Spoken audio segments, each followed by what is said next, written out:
s'appelle Bonjour, peuple français.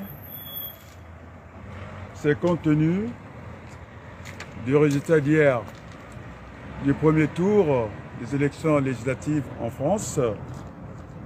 Voilà les résultats qui sont sortis hier soir des urnes. Le Rassemblement national, 33%. Projection en termes de sièges, 190 députés. Le Nouveau Front populaire, 28%. En termes de sièges, 161 députés. Le camp présidentiel Macron, 21%, soit 121 sièges à l'Assemblée nationale, sur un total de 577 sièges pour avoir la majorité absolue. Lorsqu'on divise, ça nous fait 288,5. Et donc on arrondit, il n'y a pas de demi-députés, et donc il faut avoir 289 députés. Alors, il y a eu des sanctions. La première sanction, c'est le président de la République. Par un coup de tête comme ça, quand on a une majorité pour diriger le pays pendant 5 ans, on ne peut pas jouer les gamins, les petits-enfants, en tout cas, gâtés de la France, parce qu'ils n'ont jamais su se lever le matin, couilleur d'or entre les lèvres, et ça donne ça. Nous avons commencé par la vie professionnelle, et puis notre passage en tant que militant, pour devenir des acteurs politiques. Et donc la première sanction, c'est M. Macron. C'est M. Macron, parce que la raison essentielle, sinon fondamentale, de la dissolution, parce que la France était en faillite. Donc au niveau de la discipline budgétaire, par rapport à la richesse produite, nous en étions à plus de 5%. Alors que la règle, la Commission européenne demande à tous les pays membres de la Commission européenne d'être à 3% de la richesse produite. Ça, et donc, nous étions en faillite. Et donc, il fallait éviter, déjà avec ce résultat-là, c'est comme chez un ménage, lorsque vous gérez très mal votre compte bancaire, vous pouvez vous retrouver en interdiction bancaire. Et donc, si ça continuait comme ça, ne pas ramener des déficits à la fin de la mandature Macron en 2027, la France allait se trouver dans une situation difficile, sous tutelle, c'est-à-dire interdiction bancaire. C'est-à-dire ce qu'on appelle les titres des trésors, des obligations, pour aller emprunter dans les marchés nationaux ou internationaux. Donc, l'État, je l'avais indiqué au premier tour, on ne va plus refaire ce débat-là, était un agent économique, a besoin de ressources. En termes de recettes, il faut prélever les impôts et les taxes, et puis aller emprunter l'argent. Mais si la France, telle que M. Bruno Le Maire, 7 ans à Bercy, au ministère de l'économie, ils ont laissé défiler le déficit avec le quoi qu'il en coûte. C'est ce que je disais avant Mme Christine Lagarde, qui était du Fonds monétaire international. En cas de crise, on fait l'orthodoxie de l'économie, c'est-à-dire il faut penser à l'épargne, il faut en tout cas faire attention à la dépense. Moi, on a laissé défiler le déficit, et donc on a même eu, quand il y a eu cette bataille au Waterloo 2, que j'appelle Waterloo 2, avec le Brexit, quand les Anglais ont quitté en tout cas l'Union européenne, il fallait regarder les protocoles. Bon, en tout cas, Macron, c'est votre en guerre qui a montré ses faiblesses. Il a préféré casser là où on crée les emplois, l'industrie de la pêche française. Donc là, on était très perdants. Vous ajoutez le quoi qu'il en coûte, et donc ça a creusé les déficits. Alors les promesses politiques, il faut le dire, le lendemain, demain, ça constitue ce qu'on appelle une dette souveraine. Et donc nous, on ne peut pas aller devant la Commission européenne et dire, écoutez, sur le déficit Macron, non, c'est une dette souveraine et que nous sommes appelés. Est-ce que nous aurons à renégocier les échéances, c'est-à-dire le calendrier de ça? Et pas du tout, parce que le plan Mélenchon combiné à Jospin, plus l'ouverture qu'on aura du côté de Dominique de Villepin qui a fait une campagne extraordinaire. Et il avait vu très loin, c'était un visionnaire. Il fallait déjà d'entrée faire ce front républicain, c'est ce que nous aurons. C'est ce que, à la lecture que j'ai aussi aujourd'hui, Gabriel Attal, Premier ministre sortant, qui sera plus Premier ministre, et puis Jean-Luc Mélenchon, ils ont appelé au désistement du troisième candidat, c'est-à-dire ce qu'on appelle le front républicain. Il faut faire barrage à l'extrême droite, représenté par le Rassemblement national et plus Éric Ciotti. Et donc, ils commencent à déchanter. Tel que j'ai vu en nombre de sièges, ils sont très loin du compte. Il ne peut pas avoir la majorité absolue. Et puis, en termes de programme, ça sera la banqueroute complètement parce qu'ils vont se priver de ressources. Nous, on veut dire que le programme que nous avons proposé, c'est un programme de redressement de la France. Et donc, nous allons travailler avec deux pieds. Il y aura un côté la para-fiscalité, de l'autre, nous allons utiliser la fiscalité, c'est-à-dire aux richesses qui seront créées par les hommes d'affaires, c'est-à-dire les revenus par le capital. Nous allons récupérer la TVA pour les recettes de l'État. Et puis, pour partager cet effort, parce que ce serait un gouvernement de la République, du redressement.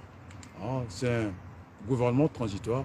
On ne sait pas si on est parti pour une année ou on est parti pour 3 ans, parce qu'il y a aussi cette épée de Damoclès du président de la République qui n'entend pas démissionner, et donc à tout moment, il peut encore demander aux électeurs une autre clarification. Et donc nous sommes prêts, j'espère la démontrer, quand il y a eu cette élection ratée, avec les boucs émissaires des étrangers. Je pense que la Marine Le Pen, on l'a vu en pagne africain, et pour aller chercher ses voix. Il nous parle sur 3 dimensions, plus l'immigration, c'est la droite, égale immigrés. Les immigrés, juste, c'est le camp présidentiel. C'est comme ça que je l'interprète. Et eux, ils acceptent, ils auront moins d'immigrés. Parce que le résultat, on l'a vu en Italie, on ne peut pas travailler comme ça.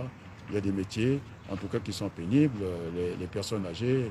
Et donc, ça demande, en tout cas, d'avoir aussi cette main-d'œuvre pour pouvoir pallier les vides.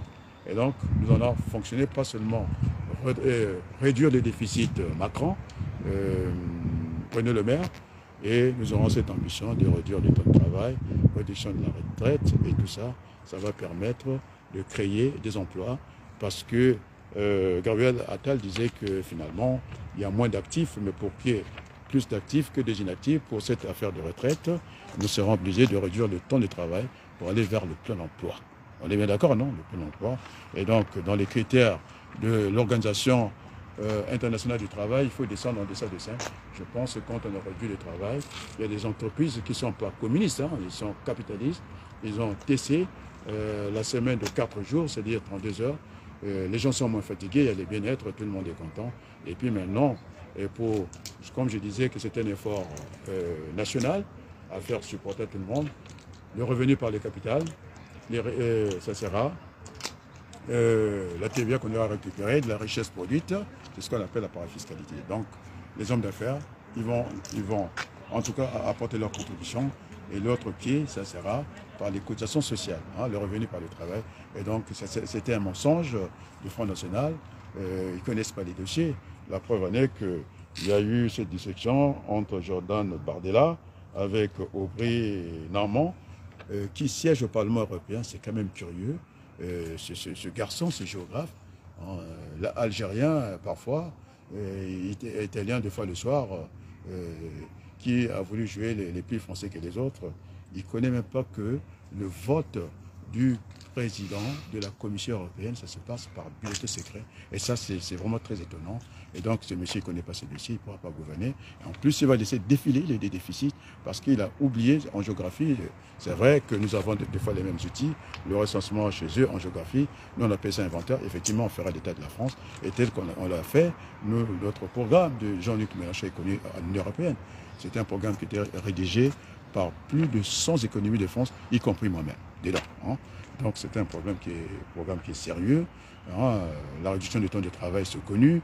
Même Microsoft l'a expérimenté au Japon. Avec quel résultat? Le rendement, ce qu'on appelle la productivité, jusqu'à gagner un gain de productivité jusqu'à 40%. Et donc les gens sont libres. Et puis le temps qu'on va libérer, cette semaine de 4 jours, ça permettra de développer la consommation. Parce que quand vous êtes au travail, vous n'avez pas de temps même d'aller acheter votre petite baguette. Et donc il faut libérer ce temps-là. Et donc il n'y aura pas ce problème de laisser simplement qu'on ait plus des inactifs que des actifs. Et donc nous allons chercher ce plein emploi.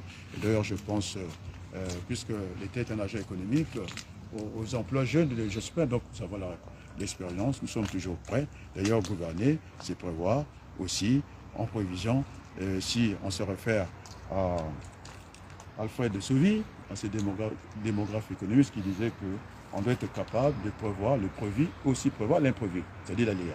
Et donc nous ne sommes pas surpris, mais c'est un problème de calendrier, comme le disait Jospin. Il aurait dû attendre septembre, de préparer les esprits.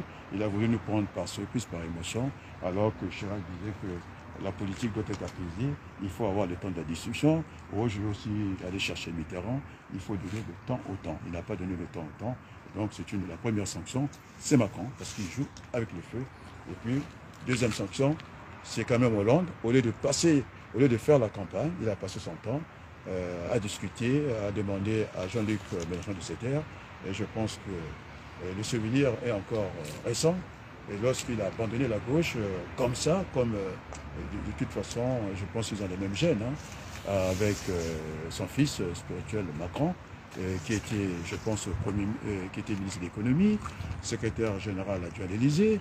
Il connaissait très bien, en tout cas, les talents d'Achille de Hollande. Et facilement, il avait dit que tu ne pouvais pas aller aux élections. Donc c'était un coup d'état de palais, c'est un putsch qui s'est passé à l'Élysée, qui ne dit pas son nom.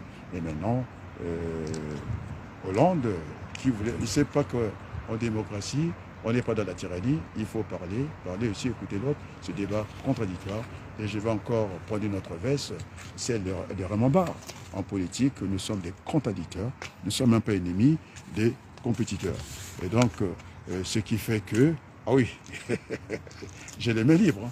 Ce qui fait que nous sommes prêts de gouverner ce pays. Et je voulais dire à Jean-Luc Mélenchon, hein, j'ai reçu tes 3 notifications, nous disons la même chose, désistement. Le troisième candidat qui soit du côté, en tout cas, de Gabriel Attal, du côté aussi, il faut que je cite aussi Flore, le premier secteur du Parti Socialiste qui s'est fait élire brillamment au premier tour. Et donc, quant à l'autre là, je ne sais pas s'il doit fermer sa bouche, comme on l'appelle, ce flottement entre ce communiste qui va chercher je ne sais pas quoi avec Macron. Donc, les électeurs n'ont pas laissé passer ça. Il y a eu la sanction. Aussi, c'est une demi-sanction pour Hollande. Et maintenant, il fallait qu'il rentre dans les rangs tranquillement. Sinon, en plus, il n'avait pas d'adversaire de taille, quoi. On lui avait enlevé déjà dès le départ, au premier tour, les camps de Macron. Et maintenant qu'ils apprennent à travailler ensemble, pour le moment, c'est une règle d'or en démocratie. On ira chercher le Premier ministre là où il y aura le maximum de députés. Et donc, on a aussi, il n'y a que des expériences en politique. Nous allons aussi ouvrir à droite parce que Dominique de Villepin, tu m'écoutes Berthelot, oui, a fait une meilleure, et peut-être il est à droite, cet ancien Premier ministre qui a fait une campagne extraordinaire. Dès le départ, c'était un visionnaire, il a dit qu'il faut en tout cas ne pas laisser le Front National s'installer comme ça à Matignon, ça serait très dangereux. Non seulement que la France a des alliés, il y a beaucoup d'enjeux, le franc CFA et beaucoup de choses, et la France allait se mettre en difficulté. Et donc ces gens-là qui viennent nous parler de boucs émissaires, ce sont des étrangers, c'est faux. On a vu en tout cas Marine Le Pen, on l'a vu au Tchad, Macron au Tchad, je ne sais pas si ce sont des oiseaux de même plumage, ils sont retrouvés là-bas. Et Marine Le Pen, pour financer ses campagnes, va en Russie. Et donc tout ça n'est pas sérieux. On a vu que ça commence à déchanter. Ils veulent une majorité absolue et que le Front National n'aura pas à 190% de projection des sièges. Et encore pour arriver à 289, ils n'auront pas la majorité. Et puis, de toute façon, ils n'ont pas un programme sérieux. Et donc, maintenant, je demande à tout le monde Il nous reste 5 jours, c'est pourquoi ce matin, dès très tôt, j'ai commencé à lancer cette campagne-là. Et je demande à François Hollande de revenir assez rapidement au bon sentiment.